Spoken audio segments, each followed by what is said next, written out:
Good evening, everyone. My name is Nico, and I will be your host for today's webinar.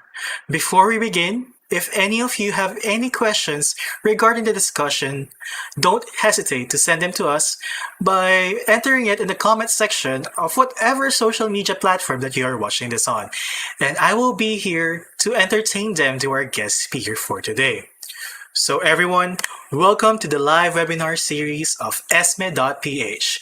It is an e-learning marketplace for Filipino professionals where one can develop relevant skills and in-demand skills through masterclasses in different fields of learning. So if you want to learn more about us, feel free to visit our page at www.esme.ph. That is www.esme.ph. For those who are watching this on Facebook and YouTube, feel free to share this stream to the people who you think will be interested in today's topic.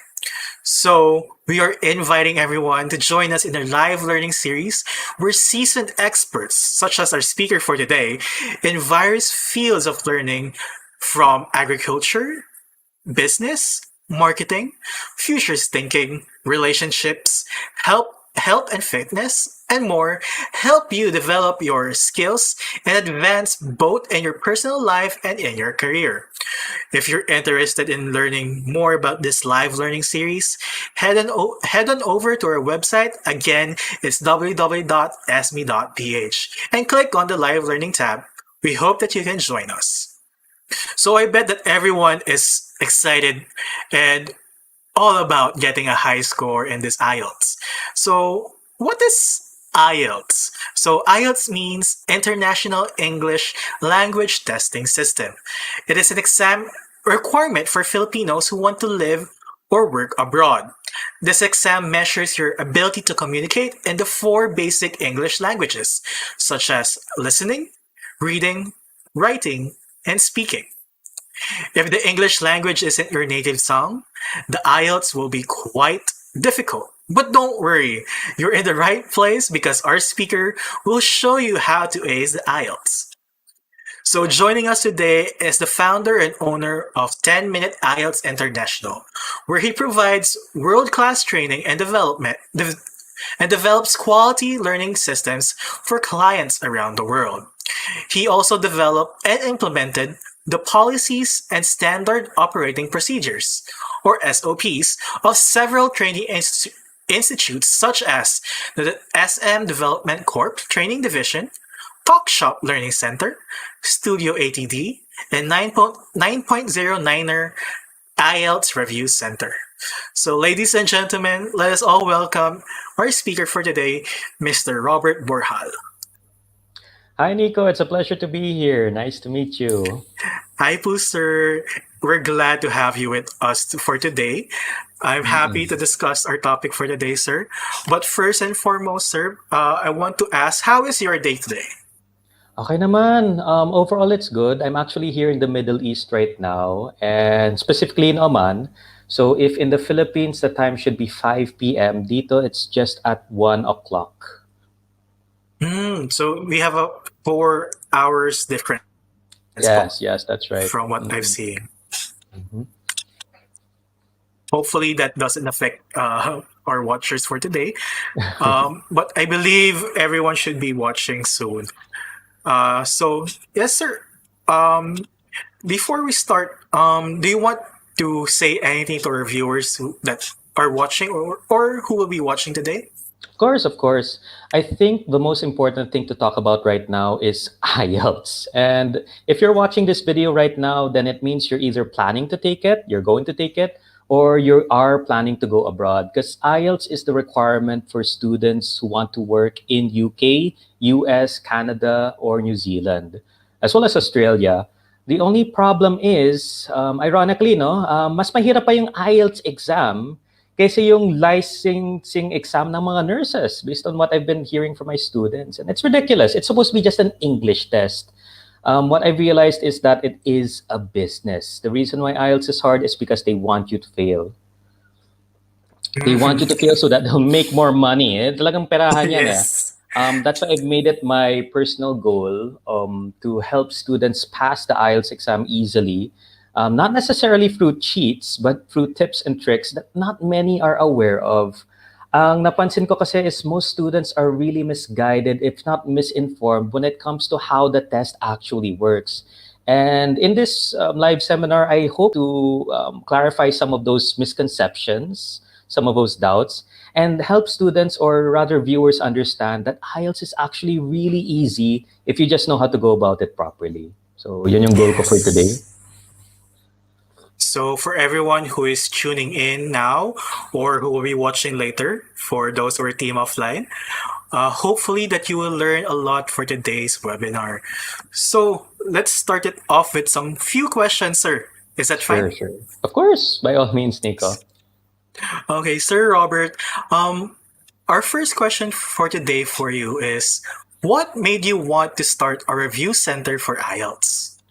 The answer is simple, Nico. I lost my job. To be honest, I was working in the Hmm. Philippines and I was teaching IELTS for over 6 years already. But because of the pandemic, I got locked down here in Oman. In short, I was not able to go back to the Philippines and continue my Ah, work there. For 6 months, I had no work, I had no income, and talagang nangangamote ako. Shit, how will I keep myself afloat with lodging, food, and all these necessities? Until I figured, you know what, there's no harm in trying. I'd never put up my own business before, but I tried setting up an IELTS online review center, and I figured that's really the way to go right now. Ang daming mga students ngayon na kailangan nila online ang pagtuturo. While face-to-face definitely has its advantages, in this pandemic, we cannot afford to travel, commute, or even have the energy to go to a physical review center. So online na talaga lahat ngayon. I see, sir. So because of the pandemic, sir, so you because of the pandemic, you were able to change some your lifestyle a bit. At Mm-mm. least that with this review center, you were able to provide some ways for you to uh, have a comfortable life right now. I believe. Yes, Hopefully. work from home. Well, to be honest, mas madali talaga yung work from home. Ang challenge na lang talaga is the students, and hopefully we'll all be able to overcome this pandemic. But definitely, online has made it easier, at least in terms of time and energy, both for students and teachers. Yes, actually, online has helped a lot of people as well. At the same Mm-mm. time, there's some people who weren't. But like, since we're the topic of COVID-19, po, sir, so Mm-mm. how did COVID-19 positively or negatively affect your business? It depends on the way you conduct the business because in the past, I always taught face to face. I would even do private coachings and coffee shops or in classrooms. But when the Mhm. pandemic hit, none of it was allowed. Everything disappeared. My way of getting clients, my way of meeting them and teaching them, completely out of the question. So that was the negative side. The positive side naman is at least napalitan din ako mag-business. And I realized that in terms of online teaching, the main advantage at least is it can be done anytime, anywhere at the student's pace. Majority of the students Mm. I handle are nurses and they do 12-hour shifts for 4 or 5 times a week. Pagod na sila. They don't have the energy to really go to a review center and they aren't really able to follow a fixed schedule for classroom settings. So when I set up my business, the key motto or phrase I would use is one on one, anytime, anywhere, according to your availability. And that's what's really helped my business a lot.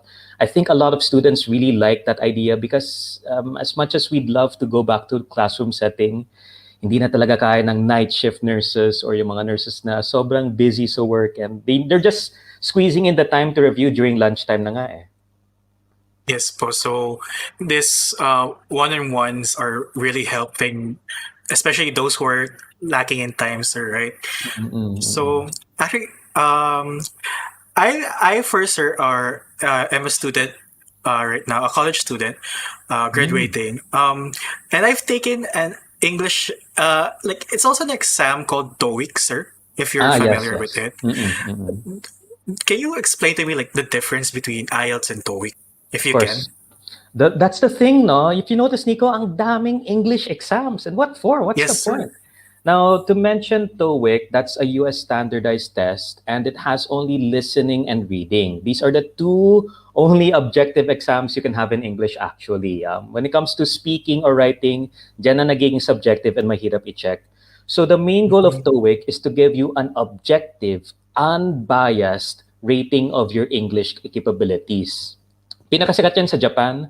If you want to study in a university in Japan, you're required to take the TOEIC exam and have a high score to prove that you have an objectively high level of English. Mm. Ang problema lang kasi sa IELTS is hindi objective yung test na to. It's actually very biased, very opinionated, but not because of listening or reading. Basta may answer key, objective yan. Ang problema sa IELTS is speaking and writing. When you put in a human being to judge, to assess, to create a score for you, then papasok talaga yung human perspective or yung personal perspective ng examiner. Kung para sa akin okay yung English niya, para sa akin hindi okay yung English niya, para sa akin maganda yung grammar niya, para sa akin hindi ko mabasa yung handwriting niya, bagsak to.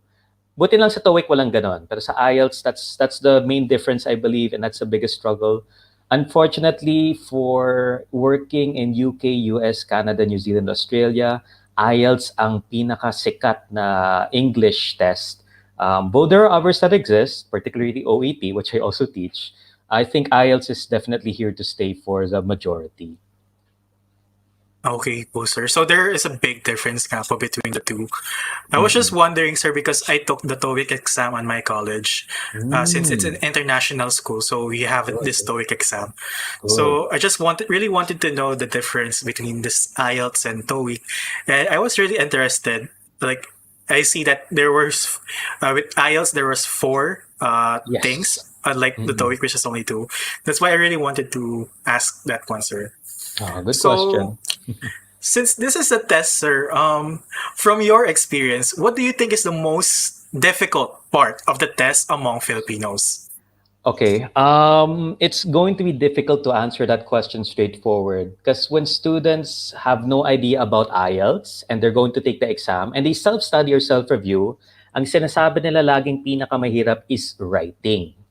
But the thing is, writing is easy if you know the steps, not necessarily the cheats, but the trips, the strategies, the system, how it works. And all of my students who have learned writing from me now believe writing is one of the easiest tests in IELTS. So let me get this straight. Before the test, pag self-review, writing ang pinakamahirap. After review of me, after learning the guidelines, tips, strategies, and techniques, writing na yung isa sa pinakamadali. Ang nagiging mas mahirap na sa kanila is reading because hindi yun natuturo eh. I'm sure when you took the TOEIC exam, Nico, can you imagine learning how to read from a teacher and then taking the test? Parang hindi siya fit eh. It's really based more on comprehension. Ang speaking mahirap din though, but that's more on kapal ng mukha. Kung makapal mukha mo, pass ka na sa speaking. Otherwise, kung mahiyain, reserved, nervous, shy, then that can also get in the way of the speaking test. Yes, sir. So it really depends on the personality of the person as well for the speaking. Mm. Yes. I can relate to that because I'm kind of an introverted person. So Mm. I'm that mahiyain type. So Okay lang yan. it's really hard po for me to talk in a wide audience.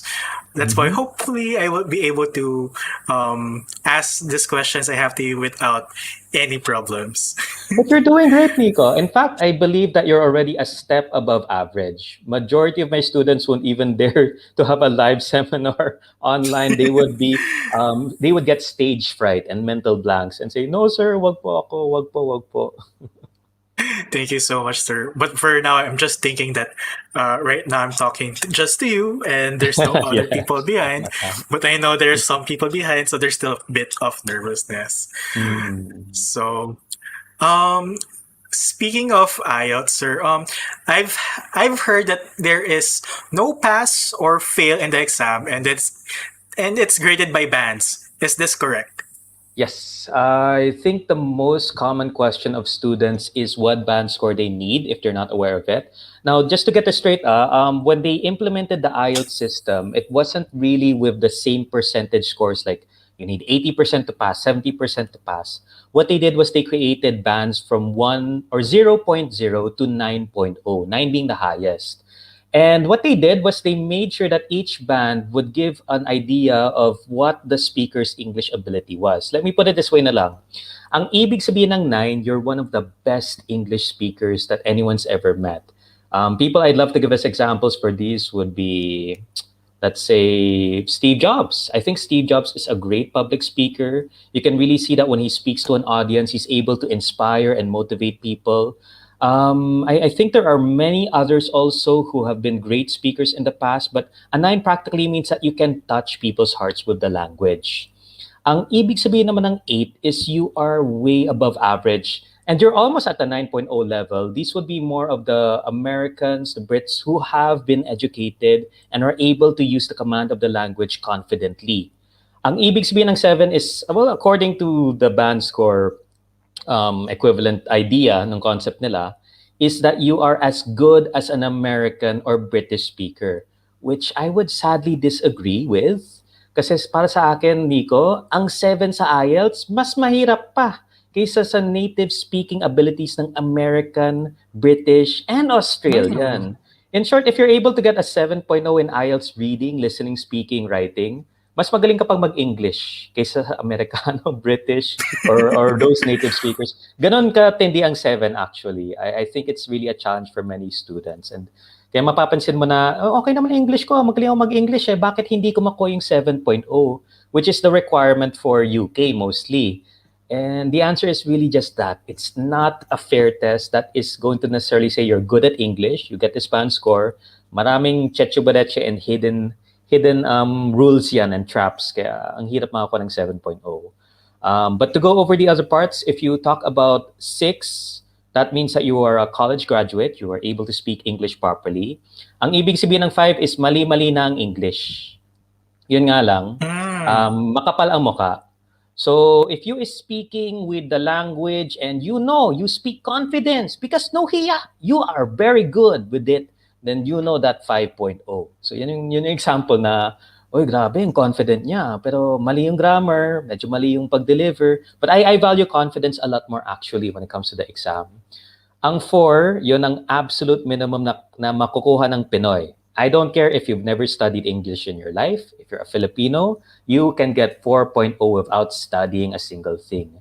It's just that usually hindi yun yung required eh. Pero to give you an idea of a 4, it's like you shit ano yung English nito? You hindi ako sa nag-English eh, nosebleed tuloy eh. That's what a 4 looks like. Now, you might Mm. wonder, ano naman yung 3, 2, 1, and 0? And no offense, actually, it's just a reality also. But when you look at foreign countries in Asia, such as Japanese, Chinese, Taiwanese, and you ask them to speak in English, wala. They don't know a single word in English, and so they are unable to even understand the language. Pag itanong mo sa Japan, what's your name? Ito, ito, they can't even answer that easily. But if you're in the Philippines, simple questions like, what's your name? Where is the toilet? Alam ng Pinoy yan. Kaya ang Pinoy actually, we're the best English-speaking country in the entire Asian continent. That's why I believe Mm. it's pretty sad that we're not getting the fair scores we deserve. We should get higher passing scores than any other Asian country, but that's not really the case. Anyway, clear ba lahat yun, Nico? I know I talked a lot about the band score, but I hope it's clear what that means. Yes, sir. It's very clear. I learned a lot from that 9 to 4. At least you can say that Filipinos are at least 4. At Yes. least hindi tayo lower. No, no. So from the band score, it also depends on like how well or how much you've been speaking English and your confidence as well, sir. So Mm-mm. so speaking of Filipinos here, what do you think is the passing rate of Filipinos taking IELTS? It really depends on the target country, but there are a lot of, well, not naman cheats again, no? Pero ito lang yon. If you want to go to any English-speaking country in the world, get a 7. That's the safest score you would need for Canada, UK, US, etc. But there are exceptions, and one of them is to marry a national citizen of that country. Kung meron kang fiancé na British or meron kang papangasawang Amerikano, para sa mga single ladies out there or even males, yun ang diskarte para kailangan mo na lang is 4.0 to pass IELTS. So it's also going to be gauged on your criteria in terms of where did you study? Did you study in a British school? Is it British accredited? Kasi kung ganon, you may not even need to take the IELTS exam at all. It's just that for the majority of us Filipinos, we don't have that privilege. And so 7.0 is the usual band score that is required for just about everything except for writing. Thank God, pinabaan na ng NHS yung required score for writing from 7 to 6.5. Ibig sabihin nun is pwede ka na magkaroon ng grammatical errors. Hindi na kailangan perfect ang grammar mo sa writing. Thank God. I know that I'm also that person who has like some errors in grammar, but at least taking up 7, if as you said, sir, for Yes. those who are watching and doing IELTS, 7 ang goal po natin. Hopefully, we can reach 7 in our IELTS, so we can be able to go to the countries that you want. So, speaking of your you have a company, right, sir? Yes, So, yes. I would just like to ask, like, what would be your end goal for your company? Okay, that's a great question. This is where I mean, I don't want to be necessarily overly dramatic, but I've always felt the unfairness of life in the Philippines, especially for the nurses. Nakakayak. I've had students who were forced to pay just to get experience from a hospital. Let me get this straight, ha? Hindi sila babayaran ng hospital para magtrabaho. Ang applicant ang magbabayad sa hospital para lang papasukin sila at makakuha sila ng work experience. It's just horrible. Like, who does that? Who needs to pay their boss to work for them? If you're lucky enough, you'll at least get paid 4,000 pesos a month as a volunteer nurse. And that's working 12-hour shifts, 4 or 5 times a day. Kahit reliever pa yan, nakakayak yung sitwasyon. I made it my personal goal that I want to get every nurse in the Philippines to greener pastures. It's not really about me making money out of the business, actually. And if you look at it this way, you can make more money by having a class setting, by having more students pay and enroll, and then attend a class with one single lecturer. I think that's the smart way to go about business, especially for review centers. The reason I don't do that is because I want to help the nurses one on one. They have their own lives, their own schedules, and my goal for 10-minute IELTS is really to help the nurses. It's not even going to be about the money because if you look at my rates, they're a lot cheaper than most review centers abroad, especially. Ang ginagawa ko na lang is I want to compensate my people fairly din. Kasi ang isa pang naging goal ko sa 10-minute IELTS is I really want to get people out of that system na we work 9 to 6 or 9 to 5 and get paid, what, 12K, 8K, 10K? Ang nakakaiyak eh. It's not enough to sustain food, shelter, basic needs. I'd love my business to grow in a sense that it's helping people find greener pastures and become a way to give more jobs to people in this pandemic who need to put food on the table. And online naman siya. You don't have to go to any office space just to work with me. And what's good then is I train my people. I make sure that they're able to give quality education. I think it's really my goal to help as many people as I can. By setting up a business, not only do I help students, I even help the people who work with me. That is quite inspiring, sir. Making your goal to help the people, not just for profits, lang, sir. Right? So it's a goal to help the people who wants to be able to learn more in a cheaper rate, like you said, and able to achieve their goals in life as well for a greater pasture. That is so heartwarming to hear. Thank you, So, Nico. in your classes, sir, let's say, what would you say, like from your students, what would you say would be the most difficult topic that you're teaching? Okay. Thank you for that difficult question, also, Nico. Sorry po. No. It's a good question to ask. It's just all right. First things first. Writing, speaking. These are objective unfair tests because they are based on the perspective or opinion of the examiner. But if you know how to get the examiner to like you or like your way of writing, it is actually rather easy.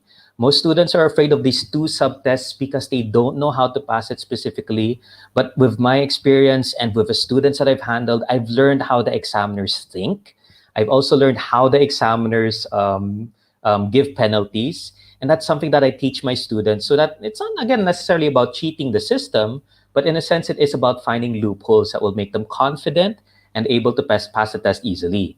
Now, after mentioning that, I would say the hardest to teach for me are listening and reading.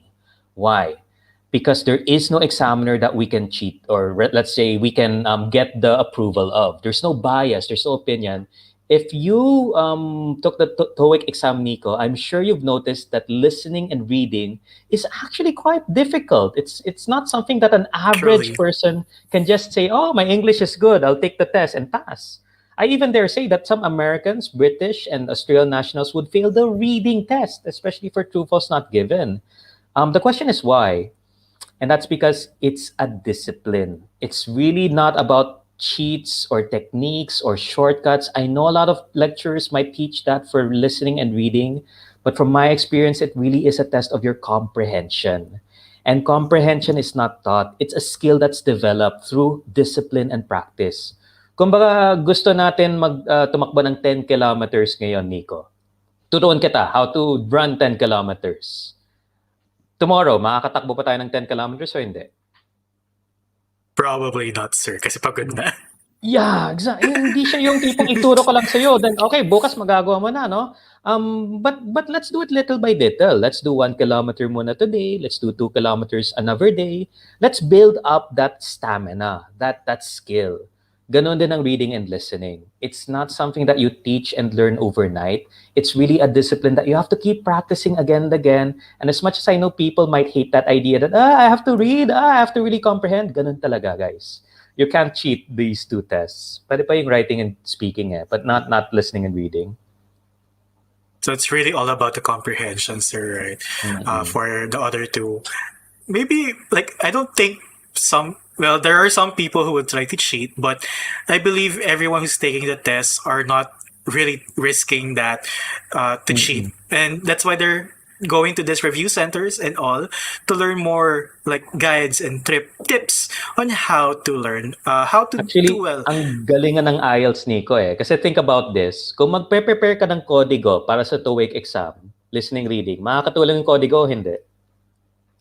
Not really, sir. Well, some maybe. Maybe. Siguro yung tips and strategies pwede mong isulat, yung steps. But alam mo, yun yung tipong, ay, wala naman sa kodigo yung sagot sa tanong. I have to read the passage pa rin. Kailangan ko pa rin marinig yung sasabihin ng Yes. audio. So, yun ang sinasabi ko na they can't be cheated. Kahit may kodigo ka pa or what, no? It's really impossible. Yes, sir.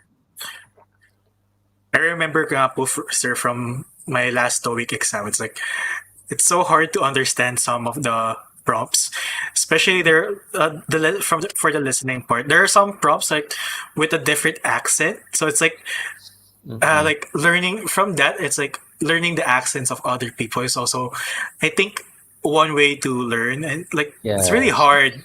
It's really hard if you're not prepared as well, sir. That's one of So the things that I've been forced to learn and teach to students how to speak in the British accent. But I'd like to point out that it's not necessary. I think the British accent is great so that we understand how they speak or how it sounds. But don't do it for speaking, guys. Okay, yung bigla, oh, my name is Robert Borjal. Well, hindi kailangan. No? Ang accent kasi is more on something that you've just, a style of speaking. It's something that you've grown into. But you're right, Nico. Ang hirap talaga intindihin yung accent minsan, lalo pag Irish ang nasa audio. yes, po, sir. It's really, really hard. So, before we continue with the rest of the questions, sir, I believe that you have prepared like an exercise, if I Oh, of remember course. correctly, po. Sure. I Maybe think we can go to that, po. sure, I'll share my screen. Hopefully you can see it. Can you see my screen, Nico? Yes, po. We can see your screen. All right, good, good. Now, one thing that I just like to share before we do this exercise is the criteria of speaking. It starts with fluency. We talk about pronunciation, vocabulary, and grammar. Now, one thing that I notice students obsessing about in the speaking exam is grammar. They have to have perfect grammar. They have to have, excuse me, good grammar. When in fact, again, that's not really the case. The most important thing in the exam is the examiner factor. If the examiner likes you pass. Otherwise, you fail. Now, does that sound like a fair assessment, Nico? What do you think about this, the examiner factor?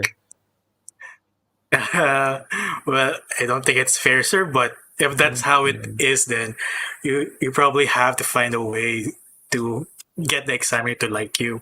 Exactly. I think the main challenge for students is masyado silang naka-obsess, naka-focus sa criteria. Kasi ito talaga yung nakasuot sa website. Even when you attend a review centers, they'll teach that, and that's all good. But one thing that most people don't realize is that it really is an unfair and subjective test. I've had students with horrible English, horrible vocabulary, grammar, and pronunciation, pass the IELTS speaking exam. At the same time, I've had students with great grammar, pronunciation, vocabulary fail the speaking exam. And dyan ako napapatanong na bakit?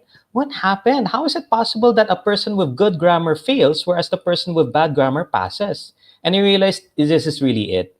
In fact, if you were to take the test, that's why I say take the test in any country but the Philippines, mas mataas ang chances mong pumasa. I know it sounds weird, but look at it this way. Sino ang mas forgiving na examiner? Filipino or Chinese? Not to be racist, pero I'm sure you can imagine, Nico, sino yung mas forgiving sa English? Or kahit American, sino mas forgiving, Pinoy or American? Probably American. Yes, mas forgiving pa ang Pinoy, mas forgiving pa ang British. Guys, if you can get a British examiner, I've heard from my students that they're the type na, all right, we'll begin the speaking test in a bit, but would you like a glass of water? There's no pressure. You don't need to start right away. Unlike pag Filipino examiner, okay, my name is Marites. We will have this examiner for today. First of all, what is your name, ma'am? What is your name? Um, Ma'am, my name is Nika. Oh, nako. Not American sounding. You are definitely going to fail this exam, Iha. So bad that English. Eh siya mismo, hindi naman Amerikanong accent niya or anything. But we get that. We get examiners who are so particular with the way we speak English from Filipinos when in fact they themselves aren't necessarily speaking English as fluently. So yun ang isang napansin ko. If as much as possible, iwasan niyo talaga ang Filipino examiner. Take the test in the Middle East if you can. Otherwise, other tips that I'd like to share on how to get the examiner factor to work for you is to be confident. Yun talaga ang number one sa akin. Confidence is definitely key. Now, you've mentioned, Nico, that you're not exactly the confident type to speak. Sabi mo, introverted ka. I'll Yes, make of a course. confession right now, Nico. I know it doesn't look like it, but I am actually introverted myself. Just to get this straight, ibig sabihin ng introverted, napapagod pag nagsasalita. Gets tired from talking to other people. And there are types who re-energize and get more energy by or rest from being alone. So, ganito ka ba, Nico? Yes, sir. Then, to be honest, after this session, I will need to take a bit of a rest because I am not the type who gets energy from talking to other people. Ganun yung extroverted eh. Gusto na on the go, may kausap na tao lagi, my friends. Ako, I like reading books. I like searching the net, watching movies, playing games alone. That's how I re-energize. That's how I relax. But I realized that doesn't necessarily mean na porket introverted ka, hindi ka na confident or hindi confident ang dating mo. That's because I've unlocked the secrets, not really secrets, but these are the key things that can be considered for a person to identify how confident you are. It's the looks, the tone, and not really the words. I think a common misconception among students is to focus so much on grammar, vocabulary, and they focus on the words when this is only going to be 7% of the message you convey to the examiner. Mhm. Kumbaga, sabihin ko, Nico, ang words ko, I, I'm confident. I'm really, really confident. Ano, Nico? Maniniwala ka o hindi? Baka hindi. Di, no? Pero yun ang sinasabi ko. I'm saying I'm confident. Pero the tone, the appearance, the delivery, hindi ako mukhang confident and I don't sound confident at all. Now, the opposite is also true. If you're going to say I am shy, but with a confident delivery, then that would give you a higher chance of passing. In fact, according to Albert Mehrabian, 55% of the message we convey is based on the way we look. Now, you might think, sir, wala naman sa criteria yung itsura ng tao. Kailangan ba pogi para pumasa? Kailangan ba maging maganda o sexy para makuha yung akit ni gusto ni examiner? Not at all. Here, Nico, I'll share with you a simple strategy that you can use so that you will immediately feel and sound confident. First of all, shoulders back. So try it, Nico. Bring your shoulders back for me. And then sit up straight. Next, I want you to keep your chin up. Chin up. And then last but not least, elbows out like Superman. Mag-Superman pose tayo. Parang ganito. So, shoulders back, sit up straight, chin up, elbows out, and say, I'm shy. Ready, set, Nico? I'm shy. Go. I am shy. Ramdam mo yan, Nico? Do you feel Yes shy? po. Did you sound shy? Hindi, no? Hindi ganun yung dating eh. Pero ganun natin yung kabaliktaran. Let's do the opposite. What most students end up doing, they have their shoulders forward. They tend to slouch. They have their chin down. And they have their elbows together. So you can put your hands together. Try to bring your elbows together. Look down for me, Nico. Slouch. And then say, I am confident. I am confident. Ramdam mo yan, Nico? Do you feel Yes. confident? No. Hindi, no? Parang malungkot. And that's the tendency. When students take the exam, they don't intend to, but naturally, we observe these types of body language. Now, not only do we look like we lack confidence, we also sound like we lack confidence. The tone is directly related to your body language. So I hope that you'll be able to try these phrases as you are practicing. Remember to keep your shoulders back, sit up straight, chin up, elbows out. And that when you're able to speak that way in that manner, whether it's a webinar, whether you're talking to a friend or out on a date, whether you're taking the IELTS exam or in a job interview, you will notice all of a sudden your confidence seems to be over the roof. Iba talaga yung nagagawa ng body language, Nico. And I hope more people will be aware of this. Not necessarily so that they can make yabang or anything, but just so that they'll feel good about themselves. What do you think, Nico? Effective ba yung shoulders back, sit up straight, chin up?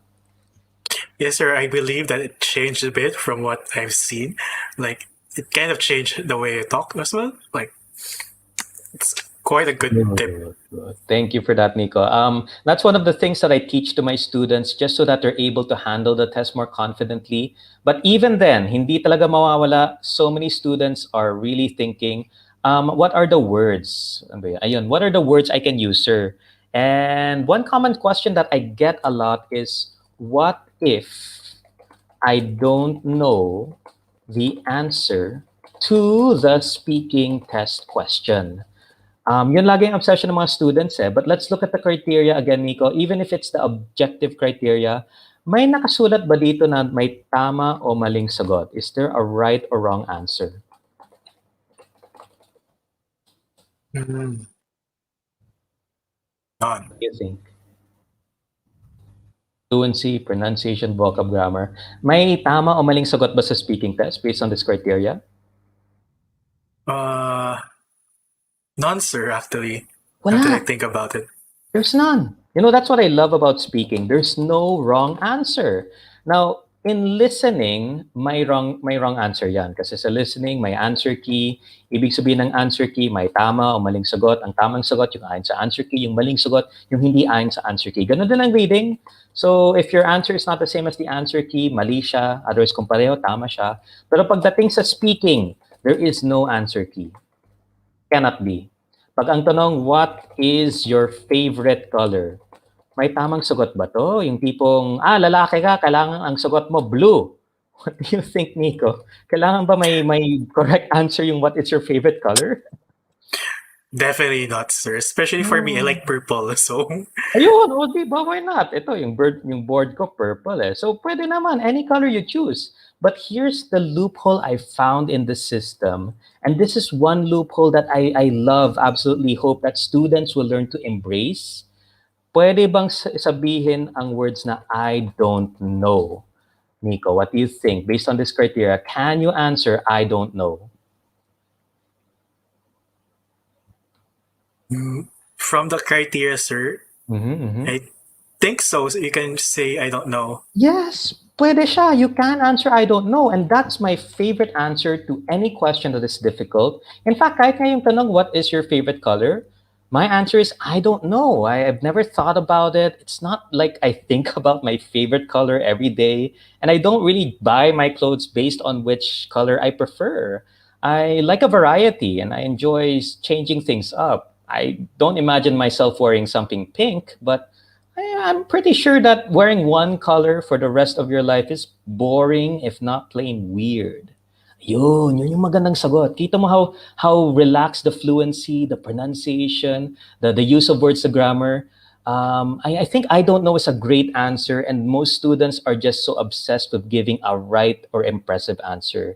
Kaya ang exercise natin ngayon, Nico, I want you to answer I don't know, but let's use the strategy we used a while ago. One way you could summarize it is called SEC, where you will make sure you sit up straight, elbows out like Superman, and chin up.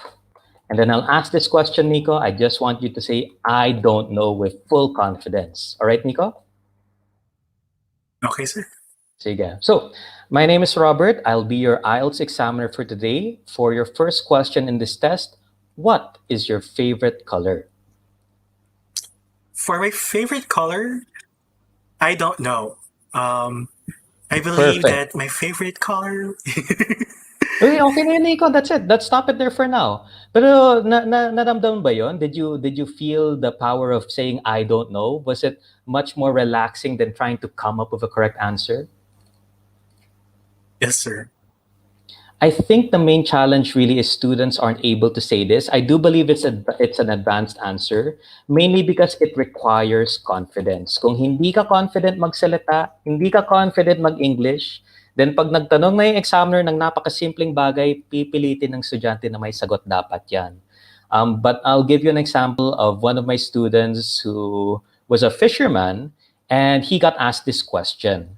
When was the last time you visited a museum? Ikaw, Nico, when was the last time you visited a museum? Do you remember? I actually don't remember, sir. I was pretty That's a young. valid answer. Pwede yon. Ang sagot ng student ko na fisherman, since I taught him the I don't know method and you can say anything so long as it sounds confident, ang sabi niya is, to be honest with you, examiner, I've never been to a museum in my entire life. You see, I am a fisherman and I am not very rich or wealthy. I cannot even afford to spend much money on new clothes. So the idea that I would even pay an entrance fee to go to a museum, I just can't imagine it. Plus, what will I do there? I know it sounds bad, but I'm not a very educated person who can appreciate these things. I need to work. I need to go on my boat, bring in fish for my family, and so that they have something to eat. And that's why I cannot answer your question, examiner. I've never been to a museum before. What do you think, Nico? Okay ba yung fluency niya? Pronunciation, vocab, and grammar? Definitely, sir. It's really a good answer. It is. Ang ganda ng sagot niya. Hindi siya naka 7, Nico. Naka 8.0 siya. Because instead of focusing on this criteria, nakuha niya yung akit o gusto ni examiner na, wow, you know this person, I feel him. Medyo naawa ako. I want him to pass. Gusto ko mag-abroad siya. Alam mo, ang gagawin ko para sa'yo, examinee, I will let you go abroad. I'll even give you a higher score than you need. Ganun lang kasimple ang speaking actually. So when you think about this, Nico, what do you think? Is speaking really difficult? Or is it manageable naman? Kaya naman? Kaya naman, sir, definitely. Kaya siya, no? But I think that's really the main challenge for students. They cannot get out of that mindset na kailangan may tamang sagot. Kailangan maganda ang sagot. Kailangan ganito ang grammar. Kailangan. Well, in fact, what I teach students is please speak from the heart. Aim to express, not to impress. And if you're going to ask me, ano ba yung ibig sabihin ng nine? Take note. If you want to inspire or motivate people, then you need to be yourself. You cannot go out pretending that you're some sort of highfalutin, obfuscating maniac who uses these deep, complicated words na sobrang complicated ng compound, complex sentence structures na. And in fact, sinong makakaintindi? No? Aim to express and be understood talaga. It wasn't really an exercise, though, Tico, but I hope this tiny tidbit on how I would go for a nine has helped the people viewing this session understand speaking a little bit better. That it's not about grammar. It's really more about your ability to express, speak from the heart, and just be yourself. I'll stop the sharing there. Hopefully, okay na yung mini lecture ko on IELTS speaking. And I believe it's not just for IELTS. Feeling ko applicable yan sa lahat ng bagay. I had that tendency before na gusto ko maging impressive, malalim ang vocab ko when I realized, you know what? No one cares. No one's really looking for the deep words. Instead, people are inspired by the genuine or authenticity of the speaker itself. Kaya para sa akin, maganda yung mga nagsasalita from the heart. Yun ang pang-nine. Yes, sir. That is quite really good to know, sir. Especially for me, like I said, I'm kind of that shy person as well. It really helped me a lot to learn more about it. Like even now, I'm not really that type of person who would be speaking in an audience, but from that I learned some bits. Like at least it helped me learn some tips that I should be using for this type of stuff. So, Sir Robert, thank you very much for everything. I just have one last thing to ask. Sure, Nico. What can people from our audience and the people who be attending your live learning series expect from your class? Well, first of all, one thing you can expect is how IELTS writing and speaking, I dare say, again and again, paulit-ulit ako do, is actually easy or simple. I hope that you'll be able to join the live sessions that I'll be conducting on the 30th of April. And that's because I believe it's done too much. So many people complicate the test. They believe that we have to use all these difficult techniques or strategies to even go for a nine. And I get it. But I've written a book about it, how to go for a nine in writing and speaking. And I've produced students who are able to get that score. And they did not use complicated strategies or difficult techniques. What they did was just like what I shared, speak from the heart, be yourself. Sa writing, medyo may konting organization cheche-bereche ba yan. But the truth is, once you learn the formats and techniques that I teach, you'll be able to get those scores easily and confidently. Yan ang main goal ko for my live session on the 30th. Okay, I hope that everyone who's listening in right now, or the people who is listening later on for the offline, hopefully this webinar series would make you want to learn more with Sir Robert Borjal in his live learning series, which is upcoming this April 30th. So once again, Sir Robert, thank you very much for your wonderful time with us. I really had a great time with you. And do you have anything that you want to promote to our audience right now, such as your book or anything that you want? Sure. Well, one thing that I'd love to promote is my company, which is 10 Minute IELTS. You can find it on Facebook. Just type the number 10 and then Minute IELTS. I also have a YouTube account that you can just click 10 Minute IELTS. And I give some of the tips and strategies that I will be discussing in the 30th of April.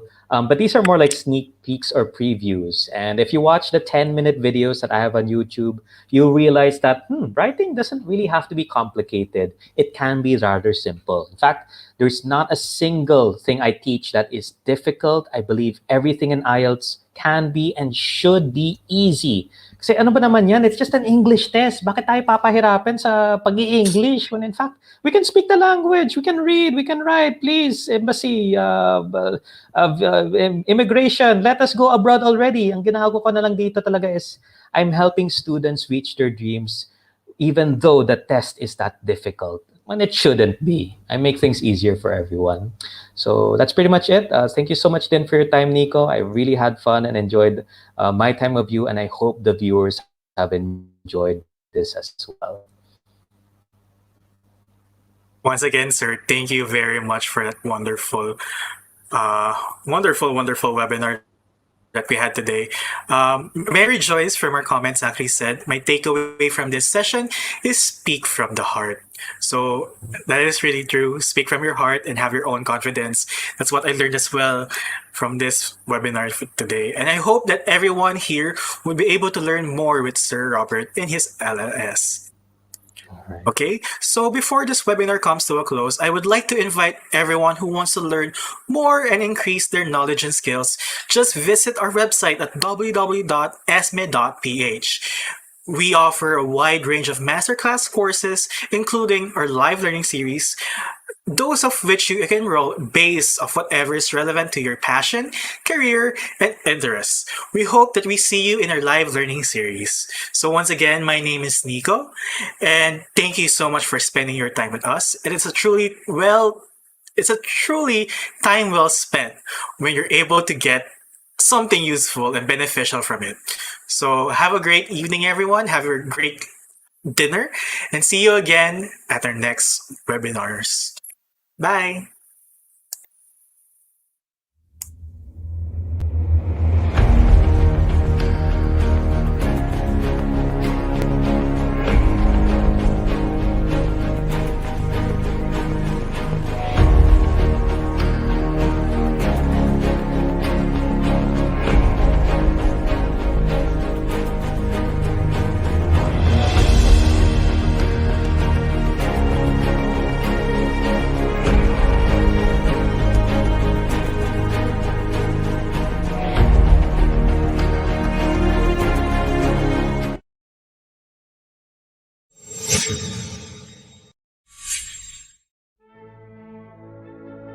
Oh, hi.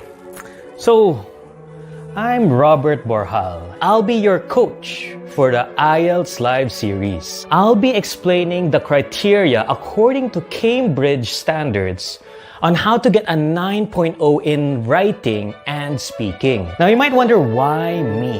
Why Robert Borjal? I'm a sophisticated person. I'm smart.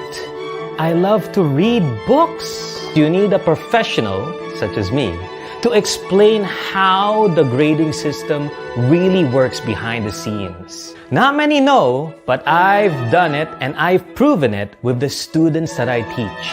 Not only were they able to get a 9 in speaking or a 9 in writing, they were also able to do it easily with the tips that I give in my book, which I'll be sharing with you in the live series. Enroll in the IELTS 9.0 for writing and speaking workshop now.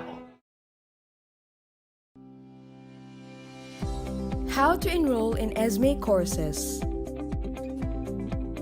Make sure you're signed into your ESME account. Go to our live learning series page. Click on your chosen course. In the courses landing page, you'll see two options: claim 1,000 pesos off or installment plan. Click on your desired option and then check out. Happy learning!